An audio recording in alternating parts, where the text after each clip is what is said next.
Good evening, my name is John Logging, and on behalf of myself and Amanda Hellman, we welcome you as well to the 2016 Speech Team Home Concert. In 2006, Brian Nuremberg wanted to get back into freelancing, but he realized that he needed the structure that the traditional business office provided. So he decided to create a new form of business, the co-working center. Now this co-working center was unique because it was designed specifically for individuals like him, who had an independent passion that they loved to work on, and yet wanted the structure and support that the traditional business office provided. And so thus, the first co-working center was born. It is no feat to know that the business world is changing today. According to a recent study conducted by the Pew Research Center on May 9th, 2014, the millennial generation has surpassed Generation Y as the largest generation in America's workforce today. More than 1 in 3 of all American workers are millennials. And with that, their opinions, persuasions, and ideas are affecting the way the workforce is changing. According to a recent study conducted by the American Research of Economic Advisors, 15 economic facts about millennials, it is stated that more than 50% of all millennials want to start or own their own business. This means that this new entrepreneurial-minded cohort is entering the workforce, and they're looking to abandon the traditional business model in favor of a new working model that fits their lifestyle and their needs. And so today we're going to look at one example of that by examining the co-working center. First, we're going to start up by defining what a co-working center is. Then we're going to look at why a co-working center is so influential, before finally producing some of the implications that come from this change in the workforce. So first, let's start up by defining a co-working center. Now, the first co-working center, according to his blog, Brian Nuremberg's blog, Co-working for the Man Who Started It, was actually nothing more than a couple card tables, a folding chair, and Mr. Nuremberg working on his laptop in the back of a women's free art collective. After sending out a couple tweets and posting some flyers, people began to join and the movement began to spread. And then after that, co-working centers began to pop up across the nation. And as these co-working centers were created, trends began to merge. Andrew P. Furch, in her study, Workplace Innovation Today, notes that there are 3 unique traits that all co-working centers have. First, they have a multifunctional work/learn/social space. Second, they have a mixture of independent and designated seating. And third, they have a participation by membership. After these 3 tenets are fulfilled, what the co-working center looks like, the culture of the co-working center, and how it's designed is completely as unique as the individuals who enter them. So, today we're going to take a look at one unique co-working center itself, aptly named Cahoots. This Arizona-based co-working center has been stated by the Arizona Republic on September 9th, 2010 as the college study lounge for the cool kids. It has sleek metal desks, wide open spaces, and as much technology as the millennials' hearts could desire. In addition to that, though, it has an infrastructure that allows these individuals to be productive and reliable. So in order to truly understand what a co-working center is, you also have to take a look at how they work. In the same aforementioned Arizona Republic article, they state that most co-working centers are based on the same concept. You gather a whole bunch of independent workers and individuals who have passions and ideas they want to create. You put them around desks, collaboration tables, and provide them with amenities such as free Wi-Fi, mailboxes, and unlimited gallons of coffee in order to fill their caffeinated nights. And then you allow them to set themselves loose, as long as they pay a monthly charge to cover the overhead for the building. Now, once those are done, they're allowed to work within those ideas and those models. And now that we've kind of explained what a co-working center is and why they work, let's look at why they're so important.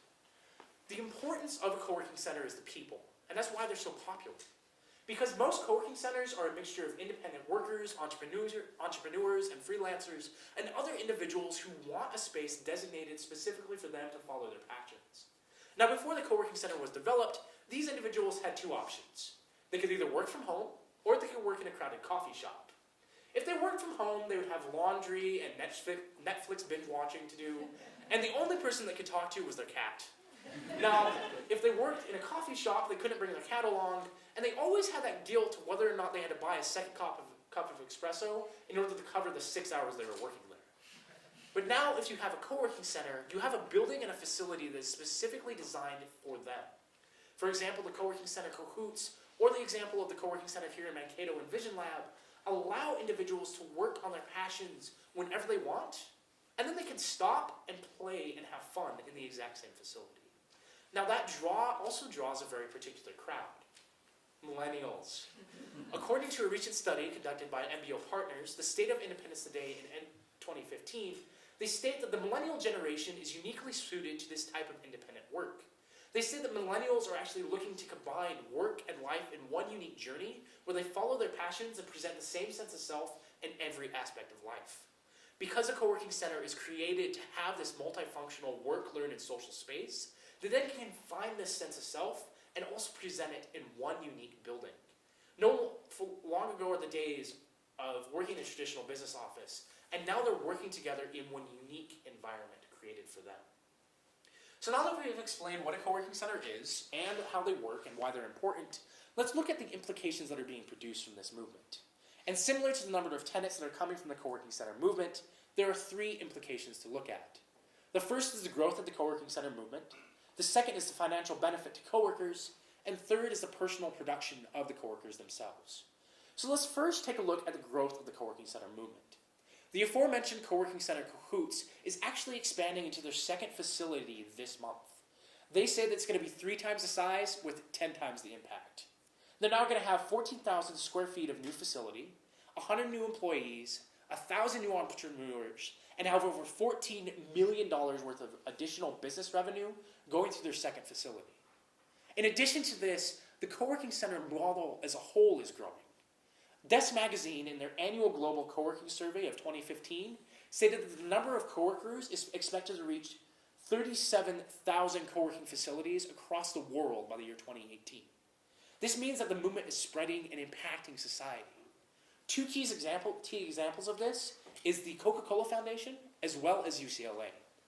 Coca-Cola recently developed their own co-working center inside of their headquarters. It's a 70-person facility that has its own 3D printer, Wi-Fi, and all the amenities free of cost. And it's created products such as the Coca-Cola cooler that went through the Super Bowl and other facilities during college game days. It also created the UCLA Innovation Lab. This innovation lab, created in January 16 of 2016, is going to have $1 billion worth of revenue that is actually going to be funneled through this facility in order to help entrepreneurs, researchers, and other college students get an experience of building their own facility and building their own buildings, building their own business. Now, in addition to the growth of the co-working movement, there are also financial implications that can be drawn from this. In comparison to the traditional business model where an entrepreneur or another individual would have to develop their own building, buy their own freelancers, and also buy others to actually join the building and pay for the costs, they now can only pay one monthly fee that allows them to pay for everything up front and get rid of the additional costs from running their own business. This means that they can start up more businesses quicker, and if their businesses fail, they have a quicker turnaround to create a new idea. In addition to the financial benefits that are drawn from this, there are multiple personal benefits that come from this. According to the aforementioned annual global co-working survey, they state that 50% of all coworkers work around the clock in their co-working facility, 62% complete tasks more efficiently, 64% have a higher standard of work, 70% are healthier than the traditional business model, and almost 90% of all coworkers have an increase in self-confidence while working in the co-working sector. This means that they're happier, healthier, and more productive, and able to produce higher quality products in less time. So when we look at the co-working movement and what Brian Nuremberg started, we could not have imagined the massive amount of growth that has come from this.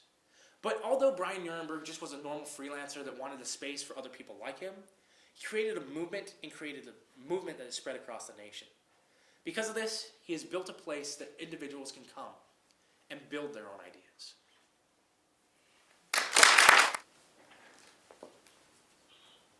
Michael's here. I can't explain it, but for me, he is. In this room.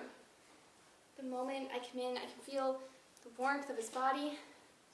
But the rest of the house, everywhere else, is cold. I'm talking to myself. All last night, taking the furniture out of this room, I was talking to myself.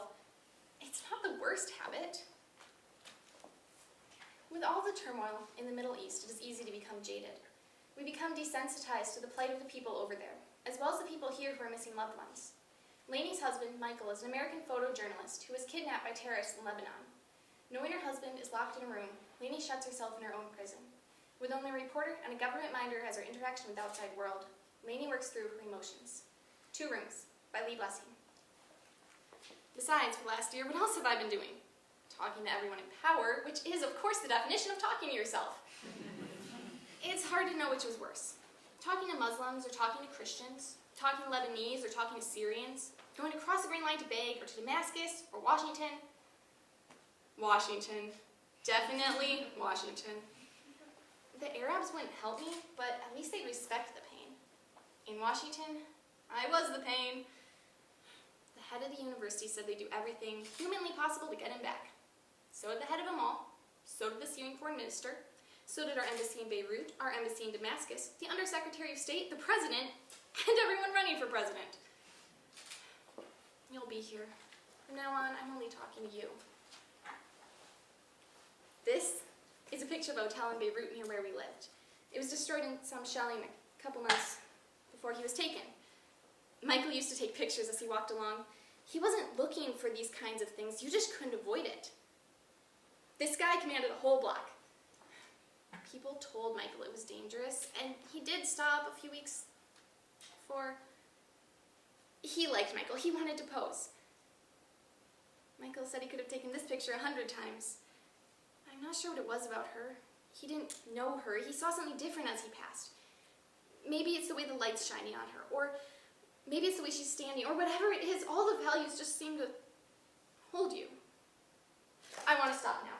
I'm sorry, I shouldn't have agreed to show these pictures to you. They were harder than I thought. You know what will get him back? Nothing we can understand. Whatever took Michael, whatever will bring him back, is a power so incomprehensible we will never understand it. All of this running around screaming about injustice won't change a thing. All we can do, all anyone can do, is take pictures of mourning widows, write stories about mourning widows, become fascinated with widows of men who aren't even dead yet. But nothing will make a difference. What's really going on is they'll let him die. They've already made the value judgment on him and the others. To this administration, it's more effective to use Michael's captivity and even his death to push a bunch of policy points than it needs to use every means to get him back. I know it. So do you. The day he's reported dead, do you think they'll be taking any responsibility? They'll be all over TV pointing their finger at every terrorist in the Middle East and saying, "These are barbarians. Don't try to understand them. Just let us do what we must do." And we'll just let them. Nothing will happen to Michael for all we know. The risks were carefully analyzed at the president's image. That's what was analyzed. Did he need to look forceful this week? We can't assume that any of the hostages will be harmed simply because one terrorist leader was intercepted. Killed. Just use English. Killed. It was the judgment of the department that Michael and the others would not be overly endangered. Was that your judgment? You never answer questions like that, do you? Is it because you know if you started, you would never be able to stop? I don't think it means anything. What do you mean it doesn't mean anything? They said they were going to kill him. It's a radio report. They've been wrong dozens of times. They're almost never right. What if they're right this time? It's a tactic, that's all it is. We hit them, they threaten the hostages. Nothing happens. It's a pressure game. This isn't just a threat. They said they were going to kill him. Lainey, calm down. You know, there might even be an advantage in this. Michael's captors may have a show of pictures of him alive now, or there could even be video. And if there's nothing, that doesn't mean anything either. The point is, they can play this a lot of different ways. They've kept him alive for 3 years, and they're just going to kill him when they've got nothing to gain? It isn't rational. What's rational about killing people? I want to go on TV. I want to talk to somebody, to anybody. You shouldn't do that. Why not? We killed one of their people. I don't think Michael's captors want to hear from any American right now. Not even you. I didn't kill anyone. We did. The country did. We have to wait for some time to pass. How am I supposed to sleep until we hear? How am I supposed to live not knowing? I don't know. But that's a situation we're in. They can say he's alive. They can say he's dead. They can say anything. They can do anything to him. We should obliterate the city. Why not? Lebanon, the Middle East, let's just get rid of it. Why not? I want to kill them. I want to kill them. I want to kill 1 million people. We miscalculated. valued Michael's life below the chance to make an international point. We chose to. Thank you. Lainey, I wasn't going to say it like that. I'm glad you did. Is that all of your business? The president is sending you a letter. I will burn it.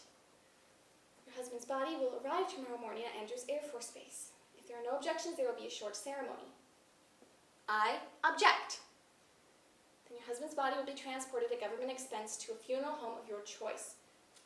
Allow me to take this opportunity to convey to you the deep sympathy of the Secretary of State and the President. Why are you saying this? It's my job to say this. No, you don't have a job.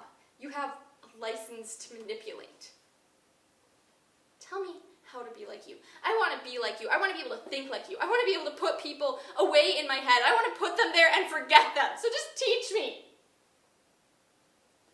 But you won't, will you? That's your most closely guarded secret. That's where all the real weapons are. I think you and the government did your best.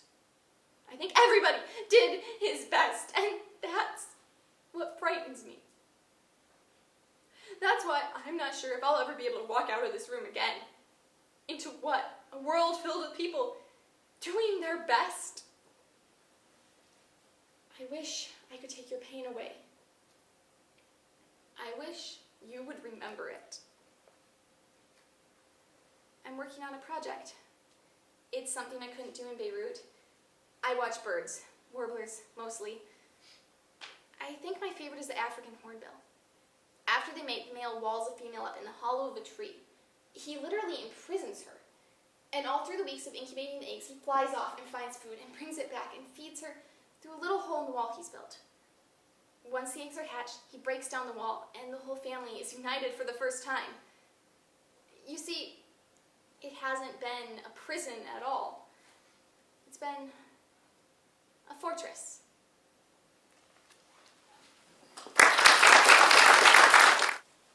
Few movies have the capacity to captivate a global audience like Jurassic World has. In fact, Jurassic World was one of the highest grossing movies released last year. Clearly, we like our dinosaurs, but most people who went to see the movie probably don't believe that dinosaurs could once again roam the earth. Well, scientists are currently working with technology that is scarily similar to that used in Jurassic World to research actually bringing back some extinct animals. De-extinction technology is here today, with the potential to bring back extinct animals, change the world as we know it, and even affect your future health. To prepare for this new reality, we will first go over what de-extinction technology is, before then looking into the practical applications of this technology, and finally, examining the two factors that we have to consider before diving right into this process. But first, we need to understand exactly what de-extinction is. An August 2014 article from the Croatian Medical Journal defines de-extinction as the process of creating an animal that is, or greatly resembles, a member of an extinct species. In other words, the new animals do not need to be genetically identical to the original. They only need to look like them. There are two main processes of de-extinction: the somatic egg transfer and the retooling method. The most common and most promising of these two is the somatic egg transfer, which is also called cloning. Cloning works by taking the genetic material of the animal you want to clone and inserting it into the egg of a similar animal which has had its genetic material removed. The egg is then stimulated into division and implanted into a surrogate. This is the same process that was used to make Dolly the sheep in 1996, but as the April 2013 issue of National Geographic magazine states, over the past 10 years, scientists have improved their success with cloning animals, shifting the technology from high-risk science to work-a-day business. One of the most significant projects of cloning was the short-lived de-extinction of the bucardo. The bucardo is a type of wild goat that went extinct in 2000, but in 2003, a group of scientists were able to clone the last bucardo, a female named Celia. Sadly, the clone died just minutes after birth, but it also proved that it is possible to clone extinct animals. The second process of de-extinction is the retooling method. The simplest way of understanding the retooling method is to look back to the original Jurassic Park movies. In these movies, dinosaurs were created using blood from a mosquito that contained dinosaur DNA. But as the movies mentioned, all DNA is full of holes. So they plugged in the DNA of similar animals like amphibians in order to get dinosaurs. The retooling method is very similar, but reversed. We start with the DNA of a close living relative, and then plug in the DNA of an extinct animal in order to get an animal that looks like the extinct animal. Although this process is very similar to the one used in Jurassic Park, it's very unlikely that we will ever have to worry about rogue dinosaurs. This is because the two main components for the retooling method, the close living relative and intact DNA, are often no longer available. Sometimes, as with the passenger pigeon, there are several intact specimens. But as the August 30th, 2014 article from NBC News states, we cannot extract an intact genome from a museum specimen. This is because DNA begins to degrade as soon as an animal dies. This means that the retooling method will only work on animals that have gone extinct recently, and will only result in animals that look and act similarly to the original. Now that we understand what the somatic egg transfer and the retooling method are, let's look at what we can do with this technology. There are three primary applications: bringing back extinct and endangered animals, genetically modifying organisms, and applications to human health. First, we will look at how we can bring back extinct and endangered animals. The FDA website, last updated July 3rd, 2014, recognizes the potential in cloning endangered animals, stating that cloning endangered animals is not only possible, it's been done in some limited cases. But how can cloning endangered animals help keep the species from going extinct? The answer can be found in an article from the Washington Post from February 17th, 2015, which states that the survival of the northern white rhinoceros and dozens of other species could hinge on a collection amassed over nearly 40 years that has become the largest gene bank of its kind, the Frozen Zoo. The Frozen Zoo is a gene bank at the San Diego Zoo that holds the genetic material of over 1,000 species and subspecies. The zoo exists to try to save some of the endangered animals whose genetic material is housed there. Now that we have the technology to clone these animals, the only thing keeping that from happening is the cost, and worries that it would not help the species in the long run. The second application is genetically modifying organisms in order to increase their chances at survival. De-extinction technology, specifically the retooling method, can also be used to alter the genome of a living species. An April 23rd, 2014 article from NBC News states that mosquitoes have already been modified in the lab to keep them from transmitting malaria, to cut down on breeding, and to keep the female bugs from flying. Genetic alterations like this have already had enormous benefits, including potentially saving the American chestnut from extinction, by creating, as the previously mentioned Croatian Medical Journal article calls them, American chestnut trees with enhanced resistance to the blight fungus that was wiping them out. This technology can also be applied to amphibians that are being killed off by the chytrid fungus, by altering their genes to make them more resistant to the disease. The final application involves how de-extinction technology can impact human health. There are many extinct animals that could significantly benefit human health. Take, for instance, the gastric brooding frog, which went extinct in the 1980s. This frog had the unique capability to turn off the acid in its stomach, to allow its young to hatch and develop there. The previously mentioned Croatian Medical Journal article states that researching this frog could help lead to new infertility treatments and therapies for women who have trouble carrying their pregnancies to term, as well as other medical advancements. With de-extinction technology, we can bring back the gastric brooding frog, as well as other animals that can help us learn more about our own health.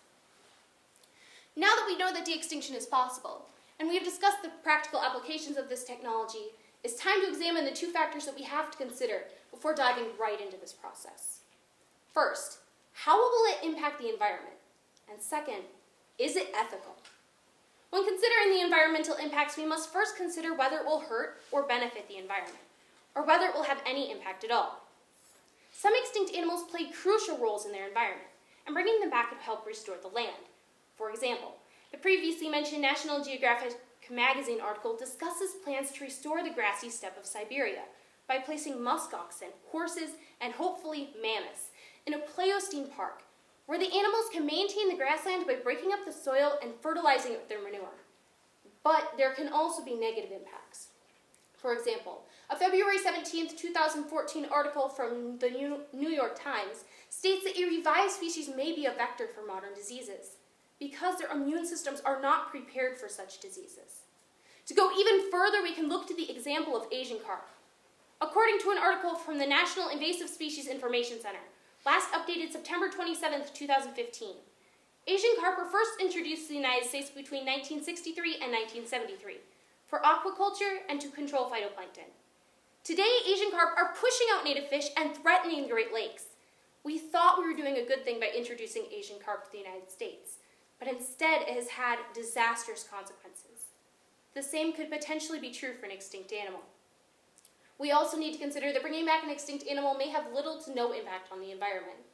Some extinct animals have been gone for decades, and their ecosystems have continued without them. It's even possible that they went extinct because their ecosystems could no longer sustain them. Second, we need to look at the ethics. As we have already discussed, we love the idea of bringing back an extinct animal. But the reality of bringing back an extinct animal is drastically different than it is portrayed in the movies. It takes huge amounts of time and money to bring back just one animal. And some people are worried about cruelty to the surrogates that undergo all the lab work in the process. Just think back to Celia and all the lab work that was done on the potential surrogates. According to the previously mentioned National Geographic magazine article, there were 57 implantations, only 7 of which resulted in pregnancy, and only 1 of which did not result in miscarriage. And all this was done just to get one animal that died shortly after birth. Today, de-extinction is possible, but weighing the potential benefits and consequences of actually going through with this process is a critical first step that we must take. Today, we've discovered what de-extinction technology is, looked into the practical applications of this technology, and finally weighed the benefits and consequences of actually going through with this process. Whether we're ready or not, de-extinction technology is here today, and we have to decide how to use this technology and consider how it will impact our world today. While we may never have to worry about being chased by an Indominus Rex, maybe this same technology can change our world for the better. So many of you probably have been immersed with political debate right now. You probably think that that's what debate truly is, just constantly hurling insults at each other. Basically, that's what we do, but we have stats to back it up. So you have the definition for what debate is there, but it is so much more. As we kind of show it on this next slide here, it's basically a community. It's a whole different world besides speech, and we're going to get into that a little bit more now. These 5 resolutions here are what basically some of the typical ones we've seen all year are. The first one there, this house should prepare for the Zika virus. The Iran nuclear deal is mentioned, and so is Russia's involvement in Syria. And probably many of you have no idea what any of these things mean.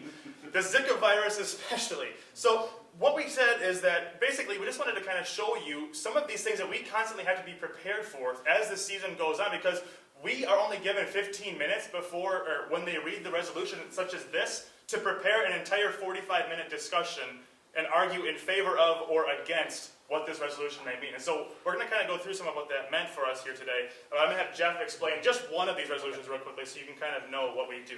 So the one I'm going to explain here today is the resolve this House believes that the terms of the Supreme Court justice should be limited. So basically what we had to debate here, define here today, was right after Justice Scalia's death on the Supreme Court, and we had a big question to answer, is should justices on the Supreme Court be allowed to have an entire lifetime sentence on the Supreme Court decision, or should we allow a Supreme Court justice to actually have a 3-term limit? Now, when you actually look at the Supreme Court, what we decided and debated was whether or not it was ultimately the presidential power or the Supreme Court that had the ultimate decision and authority of what choices were being made. Absolutely. So as you can kind of see, those are 5 of probably the most prevalent resolutions that we got in some form as the year went on. So also, we're going to show you some good, the bad, and the ugly. This is kind of going to be some of the bad stuff. I'm going to let these 2 ladies over here discuss what they saw with this particular resolution. So with this resolution, we spent the entire debate debating whether there were Somali pirates in the South China Sea. Our opponents said that there were Somali pirates in the China Sea, which is pointed to with that arrow. The Somali pirates are in that red and blue area over near Africa. And this is my fault. So this house would legalize drones. John actually made this picture. I just want to say that because some of us have problems with acronyms, and so whenever you're supposed to be saying the FAA, and then you accidentally say the FFA, things just go downhill from there. So with this resolution here, this was actually presented with the final resolution of the Vocal Viking this year. And we want to highlight on one note that actually happened. So within the resolution, the government team decided to change the wording of the resolution before the opposition could actually do anything. And this is a big no-no in the terms of debate. You usually want to redefine what the resolution is and debate what's actually presented. And so it was a really interesting debate that the government team ended up losing because the other team was better articulated in defending the actual resolution that was presented. So, that being said, let's switch it over to the ugly now. This was another resolution from the Vocal Viking tournament, and it was "This house prefers The Walking Dead over flying monkeys."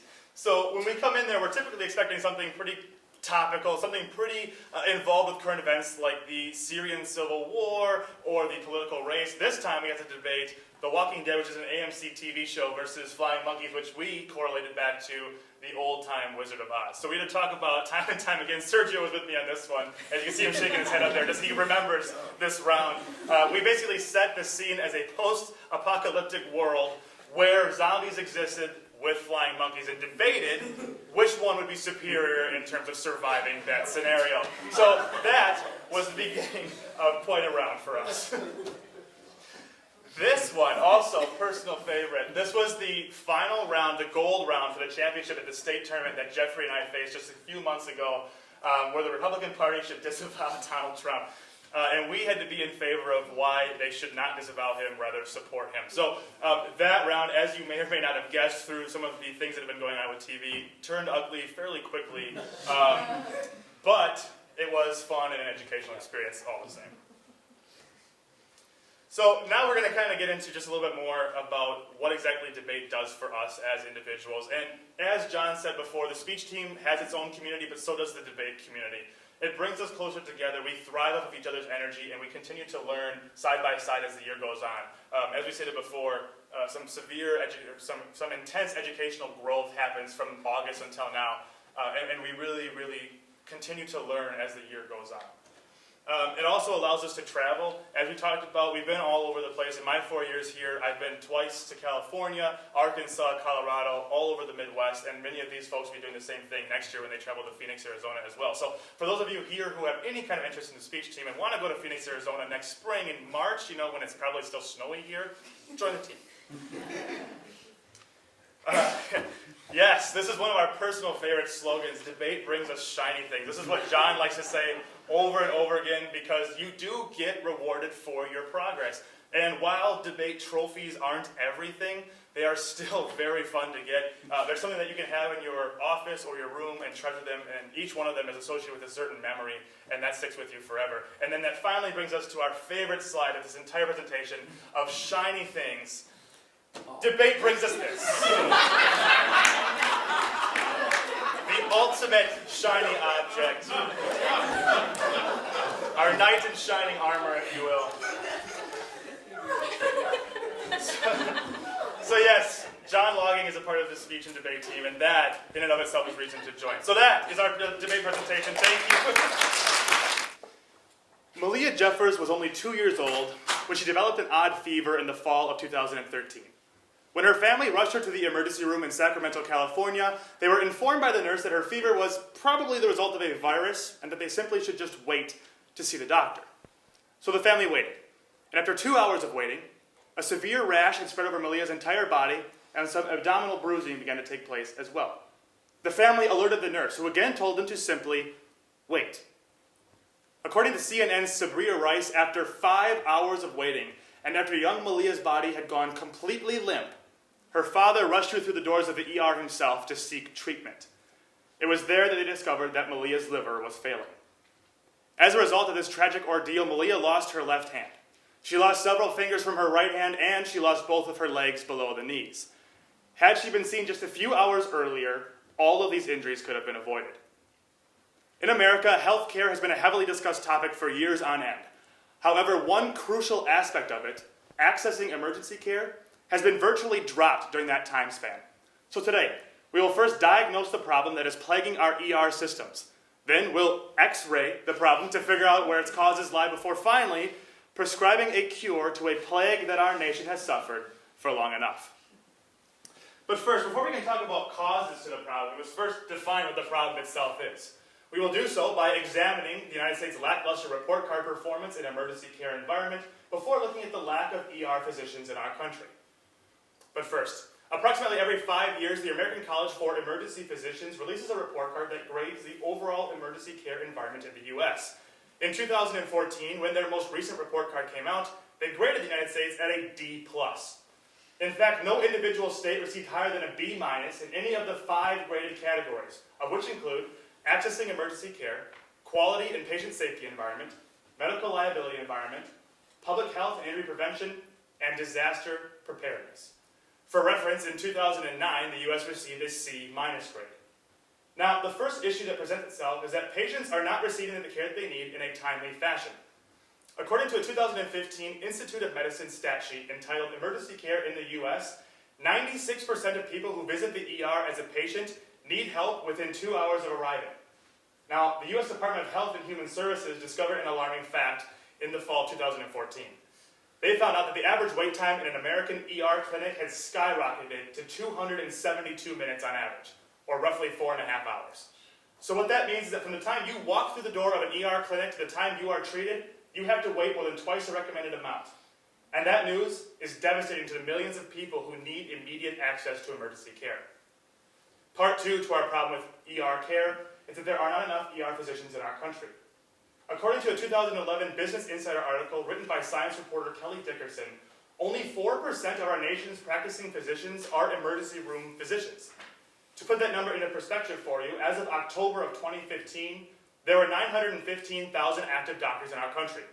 Of that number, only 36,600 of them are ER doctors. That number is alarming because over 136 million people will visit the ER at some time this year. And that leaves us with a ratio of 3,715 patients per 1 emergency room doctor. Now that we understand just how large of an issue this has become in our country, we can look at some of its causes. We will do so by first examining some stats and seeing how they don't add up before looking at some of the barriers to enter the field of medicine. But first, as previously mentioned in that 2015 IOM article, over 136 million people will visit the ER at some time this year. That number is up significantly from the early 1990s. The fact of the matter is that people are using the ER clinics in our country more than ever before. And while that number is on the rise, the number of emergency room structures has begun its decline. According to the previously cited Kelly Dickerson article, between the years 1995 and 2010, the number of people using the ER systems in our country has increased 50%, while the number of ER clinics has decreased 11%. Now that obviously leads to massive overcrowding of our existing structures and contributes significantly to our elongated waiting times we've been talking about throughout this entire speech. Not only is the supply and demand not being met, but neither is the supply and demand for the practicing physicians as well. As previously mentioned, doctors have a difficult job when they get to the hospital. However, they also struggle to get into the field of medicine. According to CBS.com, last updated in April 2016, it costs approximately $167,000 to become a physician, and that's just the doctorate program. By the time you add in your other educational costs and pay back your student loans, that number easily balloons to over $1 million. And sadly, the problems don't stop there. ER doctors also have the added stress of being sued for malpractice, because oftentimes when they receive a patient, they must perform life-saving surgery in a matter of minutes. And that's when mistakes can happen. There's currently not much legislation on the table to help protect our emergency room physicians. Now that we've diagnosed the problem and x-rayed it to figure out where its causes lie, let's look to some solutions. We will do so by first examining the funding of the National Healthcare Workforce Commission before deliberating on the concept of limiting our emergency room visits. But first, what exactly is the National Healthcare Workforce Commission, or NHWC, and how could it help? Well, the Affordable Care Act, or ACA if you will, includes a provision within itself for a National Healthcare Workforce Commission, which is essentially a multi-stakeholder advisory committee that is charged with developing a national healthcare plan, beginning in 2010. Now, the NHWC has 4 main objectives written into it that directly relate to our problem, and they are as follows. First, provide recommendations to Congress and administration on national healthcare workforce missions, goals, and objectives. Second, review current and projected national healthcare workforce supply and demand. Third, assess financing and education tactics to meet the supply and demand. And fourth, study effective financing mechanisms to fund education in health-related fields. Now, obviously, there's more than just those 4 objectives, but those are the ones that directly relate to our issues. The NHWC would consist of 15 appointed members, each of which would serve a staggered 3-year term. And one final and perhaps the best benefit that the NHWC offers is that it has been authorized by the Affordable Care Act to administer over $150 million every single year in grant money to those seeking education in health-related fields. So, to be clear, there already is a solution and a plan in place to fix a national problem. So, what's the catch? Ever since 2010, Congress has refused to fund the initial $3 million needed to get the NHWC up and running. Only $3 million. According to the White House's financial statements, it costs more to fly the President of the United States to Paris and back on Air Force One than it does to fund a committee that our entire country needs. So write to your congressman or congresswoman. Urge them to bring that discussion on this important piece of legislation. In case you missed it, 2016 is an election year. So hold your candidate responsible and ask them to bring this issue to the forefront of their campaign. Republican or Democrat or whatever falls in the middle. We all may need the emergency room one day. Finally, let's deliberate on the concept of limiting our emergency room visits. And while this concept may sound simplistic, it actually can go a long way to solving an issue. As previously mentioned, millions of newly insured people are now bypassing the idea of having a family doctor in their own household and going straight to the ER for their basic medical needs. What we, as the people in this room, need to do is take the time to establish that family doctor and go to him or her for our basic medical needs. And if we do that, the ER system can breathe lighter, wait times will decrease, and that substantial patient-to-doctor ratio will decrease as well. So $3 million and some common sense can go a long way to solving a national crisis. Today, we diagnosed a major problem in our American emergency room system. We then looked to its causes before finally giving you some solutions on how to fix it. Malia Jeffers did not need to suffer in the ways that she did. All of her injuries were avoidable. We, as the people in this room, have a voice and can make a change. Together, we can all strive for something better than a D+.